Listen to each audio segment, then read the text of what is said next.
아니 그래서 나는 창원지검 사람들 다 자르고 새로 다 좀 물갈이를 시켜줘야 된다고 생각해요. 창원지검 박영 검사가 자꾸 집에 가겠다고 하는데 그러니까 빨리 보내야 되는데. 보내버려야 돼요 그 사람들. 근데 지금- 놔둘 필요가 없어요. 걔도 뭉개잖아요. 예, 안녕하십니까. 오늘 퍼니 4 네 분을 드디어 실물로 뵙습니다. 제가 맨날 조그만 화면으로만 뵙다가 이렇게 네 분 모여 있는 거 뵈니까 상당히 부담스럽습니다. 예? 김호중 어디 갔어? 지금 출장 가 있습니다. 파리에? 어딘지 모르겠습니다, 저도. 예. 그 정도 정보는 다 갖고 계신 거 아니에요? 정보 없었어요. 안 그래도 우리 안 왔어. 약간의 배신감이 막 느껴지려고 그러네. 저도 괜히 하겠다 그래가지고 아침부터 좀 나가지고. 김호준 없으니까 선배님 아젠다 하셔야죠. 아젠다. 세팅하셔야죠. 아젠다 지난주에 했잖아 금요일 날. 지난주에 네. 하셨어요? 이상한 말 못 알아듣는 말. 다시 하세요. 다시 하세요. 그 말이 좀 많은데. 딴거 해. 딴 거. 추석 끝났으니까. 추석 끝났으니까. 제가 또 대표적인 미스테리 중에 하나가 홍 예. 기자님의 아젠다였는데 어. 무슨 말인지 못 알아듣는데. 모든 사람의 역시 이게 최고, 숙제입니다. 최고. 아니 근데 못 알아듣는 말을 아니, 해야 돼. 하는데 네. 못 알아듣는 말 자체를 나 혼자만 하고 있어요. 모두 알아듣는 척하고 앉아 있잖아. 야 진짜 사람들 그러면 안 되지. 예. 딴 데선 다 알아듣구만 뭘. 뭐였는데 내 요점만 친구들 다 말해봐. 좋다고 요점만 그래요? 말해봐. 그러니까 내가 늘상 말하는 게 잘 들어 그러니까. 요점만 우리 한마디로. 연휴도 끝났으니까 우리 요점만 한마디로. 사이좋게 지냅시다. 요점만 한마디로. 그러니까 지금 좋은 일자리인 게 다른 게 아니잖아요. 예, 제가 예. 늘상 말하는 게 예. 지금 뭐 검찰개혁, 사법개혁 다 가는 거 좋아요. 당연히 해야 될 일이야. 우리 국민들이 그거 원해서 대통령을 바꿨으니까. 그거하고 같이 가야 되는 게 노동개혁이다. 예, 예. 노동개혁 다른 거 없잖아. 임금의 격차를 좋은 일자리만 있는 게 아니 좋은 일자리는 극히 적잖아요. 지금 나쁜 일자리로 우리가 말하고 있는 그 나쁜 일자리를 조금 덜 나쁜 일자리로 바꿔주는 게 그게 우리 애들을 살려줄 수 있는 길이고 그게 결국은 우리 애들 교육의 문제. 오로지 공부가 그렇게 하기 싫은데 엄마가 막 등 떠밀어서 너 좋은 대학 안 가면 좋은 일자리 못 가고 그러면 임금 경쟁을 중국 사람, 필리핀 사람이랑 해야 된다. 이 정도에서 가만히 끊어줘야 있어봐. 돼요. 이게 원칙은 맞잖아요. 근데 그래서 뭐 어떻게 예. 그 다음 말이 나와야죠. 자, 그래서 아니, 굉장히 예. 그 다음에 내가 결론도 지난주에 그 졸고 있으니까 맨날 못 듣는 거야. 제가 들었던 내용과 거의 같네요. 그렇죠. 예. 아니 그래서 그래서 어쩌자는 거야. 그래서 대안으로 어쩌자는 내놨던 거야, 게 그걸. 예. 대안으로 내놨던 게 임금의 우리가 어쨌든 중소기업과 대기업 원청과 하청 간의 임금 격차가 너무너무 크게 나잖아요. 예. 결국 점점 더 벌어지잖아요. 그렇죠. 네. 그걸 줄이기 위해서 그럼 어떻게 해야 되느냐. 그 대안으로 한번 문재인 정부 때 실험적으로 광주에서 했던 광주 시도가 일자리. 있었거든요. 예. 광주 일자리. 그거 완전히 실패했어요. 네. 결국은 자본과 노조에 적당히 타협해버렸거든. 그냥 고만고만한 일자리 조금 더 지역에 만들자. 그런 일자리 문도 필요하긴 하지만 잠깐만 있어봐봐. 이 실룩실룩거리지 말고. 고만고만한 일자리를 만드는 것도 중요하지만은 실험적인 지역에서 산업별 임금 교섭을 할 수 있는 그 모델 한번 우리나라 전역에선 다 하면은 네. 그건 불가능하니까. 네. 불가능해요, 실제로. 그러니까 광주랑 새로운 자동차 공장을 하나 만드는데 거기서 원청과 하청을 다 몰아넣어서 실험적으로 거기서만 한번 산업별 임금 교섭을 맞춰서 원청과 하청 간의 임금 격차를 독일처럼 덴마크처럼 프랑스처럼 비슷하게 해보자. 그걸 다시 한번 좀 해보자라는 예. 게 제 굉장히 중요한 너무 거고요. 중요한 예. 지적이고 실제 이게 사람들이 관심이 없을 것 노영이 같지만 한숨 굉장히 쉬었어요. 많습니다. 관심이. 아니 보세요. 네. 가람님이 딱 정확히 말하잖아요. 말이 길어서 그렇죠. 홍 기자님 말 3번 정도 들어보시면 이해가 돼요. 이 아침에 3번을 들으라는 네. 얘기예요. 아니, 이게 이해가 되려고. 신 교수님 말해봐봐. 네네. 아니, 지난 금요일 날 방송 저희가 하고 네. 제가 그거 쇼츠를 이렇게 올렸는데 클릭 수가 꽤 많아요. 아, 그 그래요? 사람들이 관심이 당연히 있고 지난주에 지적해 주신 게 100대 한 36 정도 되거든요. 대기업 정규직과 중소벤처기업 비정규직까지 해보면 이 격차가 너무 크거든요. 이걸 해소해야 된다. 독일 같은 경우가 100대 90 정도 나오죠. 그러니까 이 격차를 해소하는 부분이 아마 이번 추석 밥상에서도 사람들 간에 보이지 않게 서로 말은 안 꺼내지만 굉장히 그런 게 마음속에 있다고요 보면. 예. 속에만 있었어. 차대상엔 안 올라오더라고. 그 사례로 하나 지금 광주형 일자리 들었는데 SK 하이닉스 이런 게 초과이익이 많이 발생했을 때 상생위원회 이런 걸 열어서 이익의 3% 정도를 협력회사 옛날로 치면 하청 예. 협력회사랑 이익 쉐어하는 공유하는 이런 것들을 한 적이 있어요. 실제 예, 예. 알겠습니다. 해봄직한 모델들입니다. 지역별로. 되게 중요해서 아젠다라고 이름 붙이기 적합하고요. 네. 다만 퍼니포에서는 더 이상은 하면 안 될 것 같은 느낌이 좀 들긴 합니다. 홍사운의 경제수련 끝났습니다. 이제 주진우의 주진우 라이브로 네, 넘어갑니다. 근데 오늘 해주셔야 될 게 네. 있어요. 다금발이 어떻게 된 겁니까? 네. 다금발은 KBS 정부- 일라디오에서 홍사운의 경제쇼하고 제가 이어받아서 주진우 라이브하고 그 다음에 정준희 교수가 열린 토론 이렇게 넘어갔어요. KBS 라디오 그렇지. 시절에. 예. 예. 그래서 윤석열 정부에 다 잘렸. 그 사람들이 여기 이재석만 불러면 이재석은 아침에 했던가요? 예. 이재석은 오후 4시. 오후 4시. 어. 그러면 그건 테레비 그거는. 이재석 지금 홍사운 이렇게 다시 이제 다금바리로 넘어가요. 알겠습니다. 다금바리가 지금 단독 나왔는데 어느 횟집에서 떤 예. 취재하지 않으셨어요? 취재돼 알았어요. 있습니까? 뭐 네. 다금바리 먹고 싶었나 보죠. 관심도 없어. 이게 해군 함정을 동원했다는 거의 맞는 것 같고요. 네 글자 정황상으로. 횟집이라고 예. 누가 얘기를 하더라고요. 네. 그러니까 제주도에서 제주에 회를 있는 떠서 네 글자 횟집에서 떴다. 공수해서 해군 함정으로 들여왔다까지가 지금 정황상으로 상당히 확인이 되고 있는 내용이 아닌가 싶은데 기타 이 관련된 내용들에서 찌라시에 나온 건 없습니까? 추석 때는 찌라시에서 쉬나요? 네. 자, 근데 그럼 상식적으로 이제 김해공항에 내렸잖아요. 예. 김해공항에 내려서 그 이쪽 귀빈정 및 해군 함정으로 이제 옮겨온 거잖아요. 네, 네. 그러면 민간 어선은 통제를 했고, 그러면 남는 게 이제 해군 함정하고 그다음에 부산 항만을 관리하는 그 관리 공사에 있는 함정들 이런 거겠죠. 이제 통제를 정부에서 받을 수 있는 배. 이렇게 이제 기결이 되죠. 예. 그러니까 분명히 민간 어선으로 그 시간에 그만큼 빨리 배달을 할 수도 없는 거고 일종의 이제 이게 배달의 민족 퀵 배송을 한 건데 그렇다고 보면 해군 함정 아니면 하여튼 정부에서 통제 가능한 함정이라는 건 뭐 거의 분명하죠. 예. 이런 게 전례가 있는 일입니까? 당연히 없겠죠. 있으면 안 돼. 있어도 안 되고. 그러니까 윤석열 김건희였으니까 그게 그러니까요. 가능했던 거지. 뭐 사실 예. 그것뿐만이었겠습니까? 예. 정말 더 황당한 일 부지기수로 많았겠죠. 지금 뭐 다금바리를 공수했던 뭐 이런데 이거는 그냥 그렇게 여기까지 해서 뭐 이렇게 깊게 다룰 주제는 아닌 것 같긴 한데 예. 워낙 우리가 이렇게 황당한 아무거나 일이었으니까. 이렇게 다루진 않아요. 이 정도 수준 구경하고 다루지 있는 거. 않아요. 근데 이때 이제 몰래 들어간 손님들이 몇 명 있을 텐데 예. 그때 뭐 그 정계 개편이라든지 그리고 인사 얘기가 있었을 텐데 다금바리 얘기 말고 저 민중기 특검에서 예. 좀, 그 얘기가 좀 크고 중요한 문제로 이렇게 들어가야 되는데 계속 주변을 겉돌고 있다 이런 생각이 계속 듭니다. 정말 중요한 사건들이 있거든요. 박성재에 대해서 박성재 법무장관한테 영장을 쳤는데 잘 보면 이제 중요 임무 종사자입니다. 중요 임무 종사자 중에 박성재는 강남에서 밥 먹고 있는데 직접 윤석열한테 전화를 받고 넘어간 사람. 예. 그리고 가장 먼저 도착했습니다. 계엄 때. 계엄 때 이제 압구정동에서 밥 먹은 것 같은데 압구정동에서 한남동까지 얼마 걸리지 않았고 불과 10여 분 만에 제일 먼저 도착해서 그 계엄에 대해서 먼저 상의했던 사람인데 한 10여 분 만에 도착하지는 않았어. 20여 분입니다. 7시 41분에 전화 받고 네. 8시 27분에 도착했대. 늦게 왔네. 예. 늦게 이렇게 왔어. 이 정확해야 돼 이거 네. 이런 거. 자 그런데 잘 보시면 이상민은 구속됐고요. 박성재도 중요 임무 종사자입니다. 예. 그런데 한덕수는 이제 방조죄로 지금 영장이 기각되고 바로 재판에 갔는데 지금 저 중요 임무 종사 먼저 도착하고 그다음에 최상모가 어디 있어? 최상모 같이 문건을 받던 사람들 그 위주로 먼저 잡아야 되는데 지금 한덕수 영장 기각 이후에 지금 스톱해 있었던 상태인데 박성재는 전화를 받고 넘어갑니다. 그래서 문건을 같이 상의하고 빨리 국무회의를 해야 된다. 국무회의를 같이 만든 사람이기도 해요.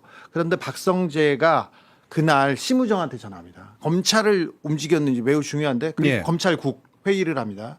검찰국장이 있죠. 그다음에 출입국 본부장한테 전화하죠. 그다음에 법무부 교정본부장한테 지시를 했는데 이 사람들 다 수사했어요. 수사했는데 자 우리는 지금 박성재를 잡고 심우정으로 넘어갔으면 예. 생각이 있고 예. 검찰국에서 검찰국에서 어떤 역할을 했는지 그리고 검찰국에서 검사를 파견해서 선관위로 보냈는지 왜 전화를 했는지 본부장 법무부 교정본부장 불러다 수사를 한 이후에 한 사람만 피의자 전환합니다. 그게 심우정이 아니라 신용의 신용의 교정본부장. 교정본부장. 예. 예. 네 그러면은 이 내란 특검에서도 박성재를 잡겠다는 생각은 있는데 그 이후에 검찰로보다는 다른 데로 가서 네. 정리할 수 있다. 저는 여기에 또 우려를 하고 있는 예, 입장입니다. 검찰 안으로 쑥 들어가는 건 못할 것 같다라고 네. 보시는 저는 거죠. 지금- 박성재 영장은 좀 일단 면피용으로 좀 친 가능성이 네. 높다. 솔직히 좀 그렇게 좀 보입니다. 예. 현실적으로 박성재를 치기 위해서 얼마나 많은 정보와 증거들이 있었을 텐데 네. 그걸 아마 취사 선택해서 여기다 보냈을 거란 말이죠.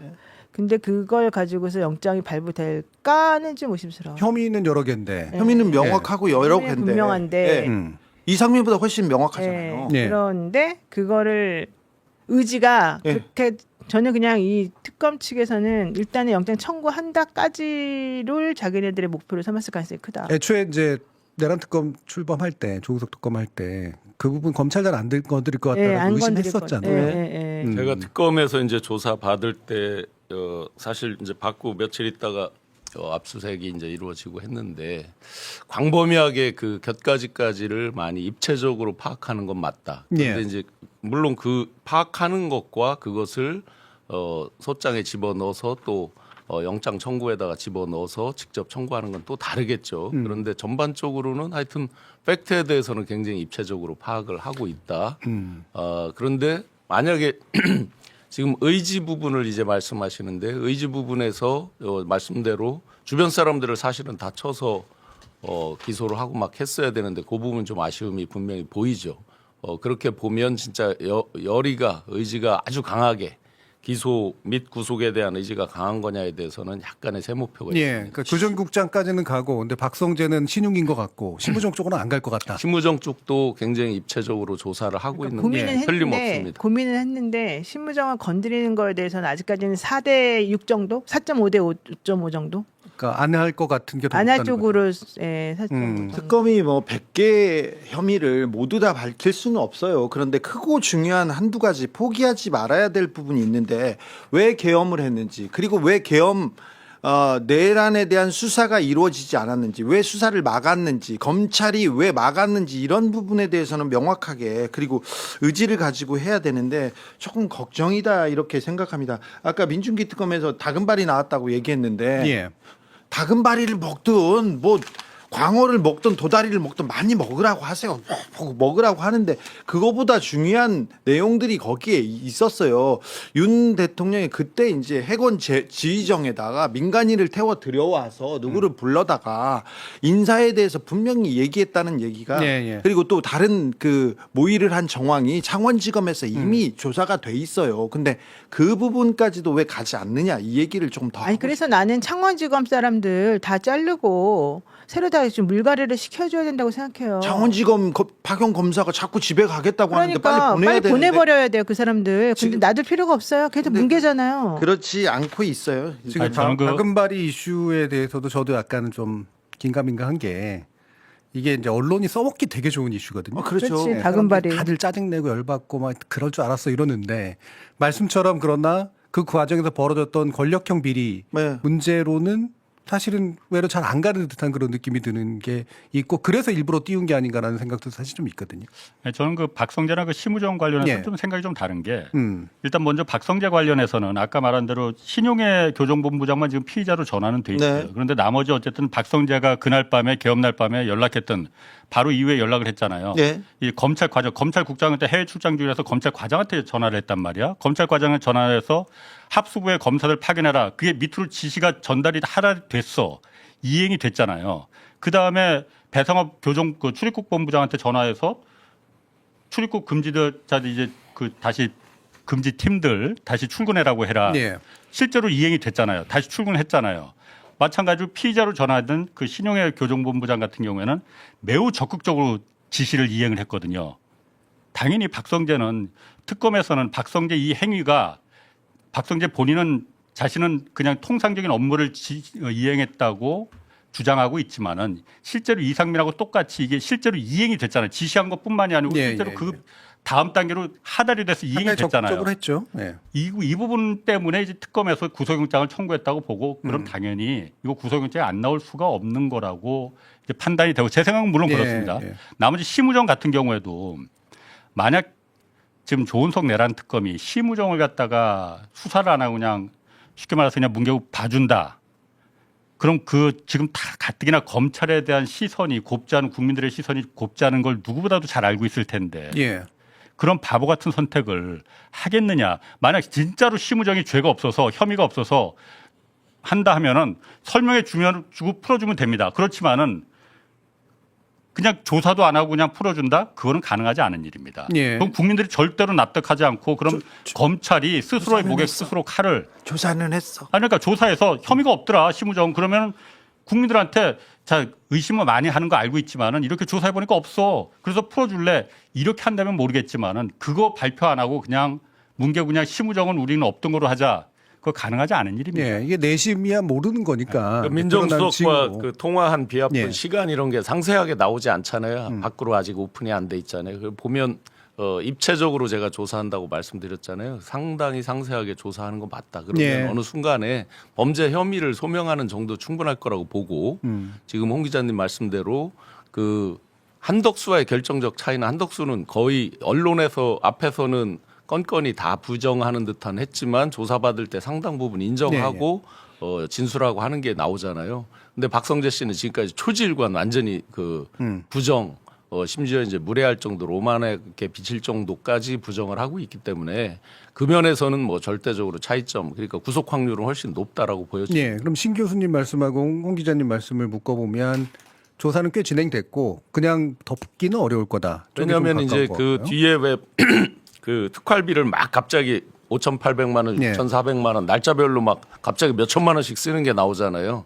12월 3일 그 직후부터. 그런데 그 사용처에 대해서 분명히 다 확인을 했죠. 예. 검찰에서. 그리고 지금 우리는 그냥 단순히 민정수석과 누구와 비아폰 통화가 있다. 요 정도만 저기를 보는데 몇 통화가 몇 시에 어떻게 이루어졌는지 상세하게 안 나오잖아요. 그 얘기는 안 나오는 만큼 하여튼 중요성이 있다라고 예. 거꾸로 추정을 하는 게 맞다고 예. 보여집니다. 그러면 약간 부정 쪽에 더 가까우신 주 기자님하고도 그렇다면 신병 확보가 그 필수적이고요. 또 빨라야 된다고 생각합니다. 그렇지 않으면 그 밑에서 그 주변에서 근데 추석을 어떻게 보내는지 이렇게 보면 알잖아요. 예. 너무 편안하게 잘 보내. 부러워. 누구 심우정? 네. 그래? 주변 사람들도 어떻게 마찬가지고요. 아, 그럼 저기 송편 못 먹게 하고 이래야 되는 거죠. 아니요 그런 건 아니죠. 그런 건 아닌데 사람들 뭐 또 잘 지내고 있어요. 예. 그리고 만약에 문제가 있다고 하면 그 저희 주변 정리하거나 변호사들 만나보면 큰 로펌이 예. 이렇게 돌아가는 거 분위기가. 보면 분위기 보면 아는데 전혀 검찰 쪽에서는 걱정하지 않습니다. 긴장하지 않는 분위기. 예. 그리고 그 주변으로 오지도 않았어요. 그 심우정이 조사받고 나와서도 전혀 위협적이지 않고 잘 풀렸다고 이런. 예. 만약 그 말대로 예. 조은석 내란 특검이 그냥 심우정을 다른 사람 다 처리하더라도 신병 처리하더라도 심우정에 대해서 그 조사 결과를 발표하지도 않고 그냥 조사 결과를 아니, 발표할 수 있지요. 그러니까. 그런데 심우정을 그러니까 검찰이 내란에 대해서 제대로 수사하지 않았습니다. 오히려 또 국수본 경찰이나 공수처에서 수사하는 영장을 계속 막고 비화폰 그리고 CCTV 확보를 계속해서 막았던 부분 이런 부분을 제대로 수사하지 않으면 예. 이 내란 특검은 결코 성공했다는 얘기 못 들을 거예요. 당연히 특검을 그렇지. 특검하라 그 얘기는 계속 나올 예. 텐데 지금 상황만 보면 굉장히 우려스럽다는 얘기를 할 수밖에 없습니다. 예. 그러니까 만약 그 상태로 간다면은 조은석 특검은 죽을 생각해야 돼. 각오해야 돼요. 아니 선배가 가서 좀 해줘. 그러니까. 해줘. 보자고. 저는 아주 다시 안 좋은 부정적이다. 녀석도 해 그러면. 저는 아주 부정적으로 보고 예, 있습니다. 예. 지금 수사가 좀 지켜보자고요. 수사도 이게 처음부터 끝까지 있는데 개혁도 타이밍이 있지만 수사는 예. 특별히 그렇거든요. 그러니까. 앞에서 정리하지 않으면 정리하고 넘어가지 않으면 뒤에서 한 번에 이런 거는 쉽지 않아요. 미괄식 그러게요. 수사는 별로 예. 없어요. 그러니까 사실 저도 심우정 검찰총장에 대해서 그러니까 왜 이렇게 소식이 없지 뉴스가 나오는 것도 없지 답답함은 좀 있습니다. 그렇지만은 지켜보자고. 그러니까 이 심우정 그냥 봐주고 넘겨가는 거는 그러면 안 아까도 되죠. 말했지만 절대 네. 불가능합니다. 네, 아무튼 절대 불가능해요. 본인이 죽을 생각 나도 그냥 순장하겠다 그 각오가 아니라면은 불가능하죠. 글쎄. 그래도 쉽지는. 전혀 불가능할 것 같지는 않은데. 어? 자, 그럼 이거로 넘어가 보죠. 지금 노 변호사님께 여쭙고 싶은데 지금 노 변호사님 외모 칭찬을 하는 댓글들이 좀 몇 개 있어가지고 아침에 알바들이 많이 있어요. 아주 많습니다. 이진숙 대세가 왜 되고 있어요. 석방된 거라고 보십니까? 아니 이진수 석방은 일단 기본적으로 체포 자체는 적법한데 예. 이미 조사 2번이나 하지 않았냐. 그렇죠, 그렇죠. 리고 이제 앞으로 또 열심히 나온다고 하니까 풀어줘라 이건데 저는 그거 잘못됐다고 봐요. 왜냐하면 체포적부심은 기본적으로 그 당시에 체포하는 과정이 잘 됐냐 못 됐냐 이걸 따지는 거지. 이미 다 조사가 끝났기 때문에 얘를 풀어줘도 된다 안 된다 이걸 따지는 게 아니에요. 체포의 적법성에 대해서 문제가 없다고 또 얘기해요. 그러니까 체포 네. 적법성에 문제가 없으면 그대로 놔둬야 돼요. 그리고서 그때로부터 48시간이 지나면 그냥 경찰이 알아서 풀어주면 되는 거예요. 풀어줘요 경찰이 보통. 풀어주거나 그렇죠. 아니면 48시간 영장을 지나면. 치면 되는 건데 네. 이 판사는 되게 이상하게 말한 게 그 당시에 경찰이 체포한 거 맞다. 그러면 자기가 그 다음 거를 판단할 필요가 없어요. 네. 근데 그 당시 체포한 거는 맞는데 이미 조사 다 끝나지 않았니? 게다가 이진숙이 와서 열심히 한다고 하지 않니? 그럼 풀어주자 이거거든요. 그게 말이 안 되는 거예요. 그거는 그렇죠. 체포적부심 판사가 판단할 게 아니에요. 예. 그래서 이 판사가 이렇게 판단하는 거 정무적이다. 풀어주고 싶었구나. 엄청나게 이진숙을 좋아하나 보다.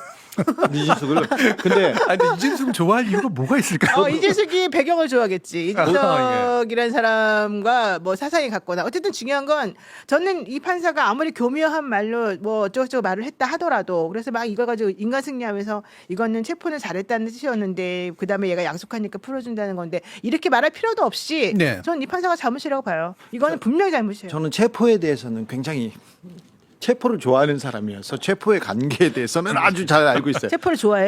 왜 그러냐면요. 맨날 체포하라고 그러죠. 네. 아니 경찰들 아니 왜 그러냐면 우리 할 것 같아 수가. 제가 20몇 년째 쫓겨서 어떤 경우 체포된다는 걸 잘 알아요. 체포는 당해본 적이 있으세요? 당해본 적도 있죠. 많이. 네, 많이 있어요. 예. 수갑은 초등학교 4학년 때부터 찼어요. 저는. 그런데 예. 근데 말입니다. 체포 영장이 나왔어요. 그거는 이진숙이 계속 6번이나 거부했어요. 네. 수사를 거부하고 그러면 2번, 3번째부터는 체포할 수 있어요. 윤석열도 뭐 죄가 증명돼서가 아니라 체포영장을 거부하다가 구속된 겁니다. 체포된 겁니다. 그런데 그러니까 수사를 거부하던 이진숙을 체포하는 것까지는 맞는데 체포를 하고 구금을 했잖아. 구금을 해가지고 그래가지고 이거 어떻게 되는 거야? 제가 판사들한테 쭉 그때 물어봤어요. 그런데 그러면 자 체포를 해서 조사를 받잖아요. 그러면 체포영장에 대한 내용들이 거의 소명이 됐다고 보니까 이제 조사를 했으면 돌려보낸다. 알아서 돌려보내면 되지. 네. 알아서 돌려보내는데 근데 돌려보내지 않고 있는데 어떻게 할 거야? 그러면 그 판사들 제가 서너 명한테 물어봤는데 그러면 풀어준다. 풀어줄 수밖에 없다.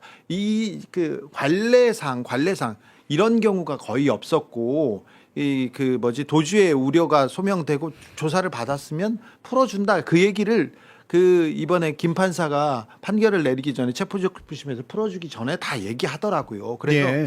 경찰이 그게 중요한 게 아니에요. 왜냐하면 48시간 동안을 구금할 수 있죠. 유치장에 놔둘 수가 있잖아요. 근데 이 사람이 하루밖에 안 됐을 때 자기는 체포적부심 청구한다 그랬어요. 네네. 네. 그러면 그때로부터는 또 이 시간 관계상 이게 중단이 돼버리고 난 다음에 체포적부심에서 기각이 되면 그때부터 다시 시작이 돼가지고 48시간이 계산이 돼요. 그러면 그냥 기각시키고 경찰이 처음에 데리고 왔을 때부터 48시간 다 합산해서 계산해가지고 끝나는 시점에 경찰이 그냥 풀어주면 되는 거예요. 경찰이 풀어주느냐, 법원의 명령을 받아가지고 풀어줘야 되는 모양새냐 이게 중요한 건데 실제 여기서 경찰이 잘못한 게 없잖아요. 그리고 데리고 왔으니까 당연히 조사해야 되는 거잖아요. 그러니까 이진숙이 일부러 사실은 그랬던 거예요. 이진숙이가 아주 얍실하게 이 사람이 왜 6번까지 가냐면 이 사람이 그 방통위원장 자리에 있을 때 자기 체포당하기를 원했기 때문에 보통은 3번, 4번 정도 하면은 경찰이 데리고 와야 되는데 이 사람이 그때까지도 방통위원장 자리에 있는 거예요. 그러니까 경찰이 4번째에 거부했을 때도 못 데리러 가. 5번째 했을 때도 마치 방통위원장을 데리고 와야 되는 체포하는 것 같은 모양새가 되면 안 되니까. 그러다가 6번 했는데 이 사람이 딱 그때 마침 면직이 된 거예요. 그럼 빨리 이거 시효도 문제도 있고 그러니까 이 사람을 빨리 데리고 와야 되겠다 해서 데리고 온 거거든요. 6번까지 봐준 것도 대단한 거란 말이에요. 제가 이게 좀 이상한 게 이게 핵심이에요. 체포 적부심이라는 것 자체가 있다라고 하는 것도 윤석열 덕분에 알게 됐고 실제로 이게 적용 사례도 몇 번 없었던 거로 그렇죠. 아는데 없죠. 최근 부쩍 잦아졌다는 게 저는 되게 이상하거든요. 네. 예. 근데 주 기자님은 그럴 수 있다고 듣는 얘기. 아니 자 아 그쪽 편이야? 내가 또 그쪽 편이라고 그래. 잠깐만. 제가 이진숙 수사는 언제부터 쳐다봤냐면 유성경찰서에서 빵진숙 있지 않습니까? 법카 사용 네. 문제로 1년 넘게 수사를 하고 있습니다. 그래가지고 맨날 유성경찰서에 전화해요. 언제 불러? 어떻게 돼? 계속 물어봅니다. 근데 이진숙이 잘 알고 있어. 이 문제로 자기가 체포될 수 있다. 근데 2번 정도 계속 미루다가 이제는 정권이 바뀌고 자기가 체포당할 것 같으니까 유성경찰서에는 갑니다. 예. 4번 조사를 받습니다. 그리고 그 주말에도 가고 그리고는 지금은 경찰에서 검찰로 넘겨놨어요. 그런데 이 건은 또 공직선거법 다른 건이에요. 유튜브에 가가지고 막 정치적 성향을 막 보여줬던 건인데 지금 뭐 공소시효가지고 또 서로 싸우고 있죠. 예. 그런데 이진숙이 그 법카 문제 말고 이 문제에 대해서는 체포당하고 싶어 했어요. 그러니까 예. 그렇지요. 그러니까. 근데 경찰이 안 해주는 잡아- 거야. 체포를 안 해주는 거야. 그러다가 이제 나중에 체포를 해가지고 명절 때 이진숙은 너무 신나는 게 보였지 않습니까? 그래가지고 이진숙만 좋게 이렇게 가는 거 아닌가? 체포적부심까지 아니, 가면 그래도 다행스러운 거는 이준숙 씨가 방통위원장 자리에 있을 때 체포 안 한 거 그나마 다행인 거예요. 예. 그나마 타이밍이 하필이면 추석 전날 이렇게 딱 면직이 돼서 그런 거지. 이준숙 입장에서는 하나 주고 하나 얻은 거예요. 사실. 그러니까 이진숙이 신났더라고요. 아쉬움이 많죠. 사실은 예. 호스피 3,500을 넘어가는 거 등등 또 국제무대에서의 외교 성과 이런 것들을 밥상에 올릴 수 있는 절호의 찬스였는데 경찰에 딱 하나만 얘기해 줬으면 되거든요. 6번이나 소환했는데 불응했다라는 말을 한 번만 했으면 모든 게 다 끝나는 얘기인데 체포를 해놓고 그 얘기가 나오니까 이제 앞뒤가 바뀌는 바람에 밥상에서 화두가 완전히 바뀌게 됐죠. 예. 그러면서 국민의힘에서 이제 꽹과리 치고 붙이고 난리가 났죠. 그렇죠. 그렇지만 그게 이제 뭐 보수 결집이다, 뭐 극우 결집이다 이렇게 가는 데는 그 거기까지는 동력까지는 뭐 아니지만 어려운 아무튼 이진숙은 의미 없는 사람 계속 키워주는 얘기 그만하고. 예. 또 그래서 여기서 마치려고 하는데 아니, 홍사훈 근데- 기자님의 요청이 하나 있었어요. 또 예, 총리 일본 총리 바뀌었는데 7광구 어떻게 중요한 됩니까? 얘기, 중요한 얘기. 요거를 아젠다 겸으로 해가지고 아. 마지막으로 한마디 듣죠. 아니면 어쨌든 지금 한국과 일본 간에 예. 과거사 문제가 계속 갈 게 아니고 미래를 논의할 때 7광구라는 문제가 당연히 네. 떠오르잖아요. 이건 우리 미래 아들 딸내미 한국도 마찬가지고 일본도 마찬가지로 아들 딸내미 미래 세대 문제잖아요. 이시바 총리 때는 어쨌든 지난 6월 22일이 그러니까 데드라인이었거든요. 이때 이후로는 일본이 분명히 종료한다고 한국에 6월 20일 당일날 선언한다고 했었어요.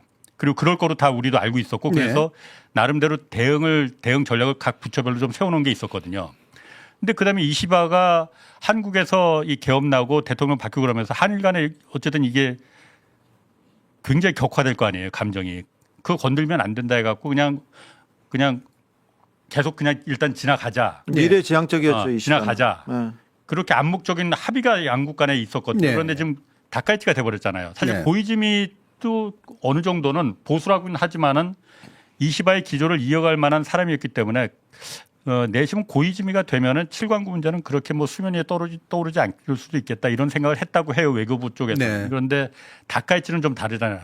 7광구가 문제가 아니고 7광구하고 독도하고 한일 어업협정 요 세 개를 한 묶음으로 같이 지금 들고 나올 가능성이 있다. 당장은 안 나올 수도 있을지 모르겠지만은 다카이치가 예를 들어 일본 내 정치적인 환경이 뭐 좋지 바뀔 경우에 그 돌파구로다가 이걸 꺼내들 가능성 높다. 예. 그럼 어떻게 해야 되겠느냐? 이게 지금 중요한 거거든요. 사실 그래서 정부 내에서도 이 회의가 좀 열리긴 열렸어요. 어떻게 해야 되냐? 그러니까 다카이치 되기 전에 혹시 7광구 문제까지 포함해서요? 그렇지. 아니, 예. 7광구 문제로 예. 7광구 문제로 요 어떻게 해야 되냐 그래서 그때 일단 미국을 끌어들이는 문제는 하여튼 거기서 어떤 결론을 낸 건 아니고 위험할 수 있다. 왜냐하면 미국이 동아시아에서 일본을 갖다 맏형으로다가 미국은 생각을 하고 있는데 그래서 동아시아를 일본에 책임져 달라 니들이 이런 생각을 갖고 있는데 7광구 문제를 우리가 미국에 손을 내밀었을 때 그러니까 7광구를 우리가 미국한테 손 내미는 거는 한 가지 이유밖에 없습니다. 중국이 넘어올 수 있다. 네. 중국이 태평양으로 진출한다. 중국이 가만 안 있을 거거든요. 그걸 막기 위해서라도 한국과 일본의 이 조약이 계속 연장이 돼서 방어선으로 다 쳐야 된다라는 그 논리로다가 미국에 손을 내밀자 그 안도 있었는데 미국이 우리 편을 들어주겠느냐. 그건 자칫하면은 더 큰 그야말로 일본에 힘을 실어주는 이 패착이 될 수 있다. 그거를 그냥 하지 말고 나머지 하나가 저는 이 방법이 맞다고 생각하는데 우리 내부에서 예를 들어서 해경이 그러니까 일본이 다카이치 내각이 총리가 될 경우에 네. 칠광구나 독도 문제를 같이 수면 위로 말하 공격적으로 나올 가능성이 있거든요. 네. 충분하다고 봅니다. 저는 일본 내 그 여론을 봐서도 그렇고 그럴 경우에 우리도 같이 공격적으로 하는 게 맞다. 그래서 예를 들어 가장 첫 번째가 그 회의에서 나온 얘기가 그거라는 거예요. 해경이 지금까지는 칠광구까지는 그 순찰 범위를 영역 활동 범위를 확대하지 않았거든요. 칠광구 안에까지 들어간다.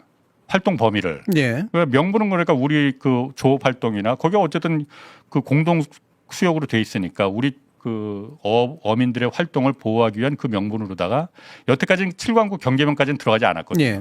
거기까지 들어간다. 그래서 공격적으로 하여튼 기조를 우리가 세운다. 그걸 일본에 보여준다. 이게 아마 저도 그게 맞는 방법인 것 같아요. 네. 다만 그런데 한 가지는 이거를 갖다 외교부에서 그러니까 그 할 게 아니고 대통령실에서 저는 이 TF를 꾸려서 일본에 어떻게 나올지 정말 오늘이라도 당장 일본에서 우리 종료할래 할 테면 해봐 이렇게 보면 그냥 끝이거든요. 지금은 네.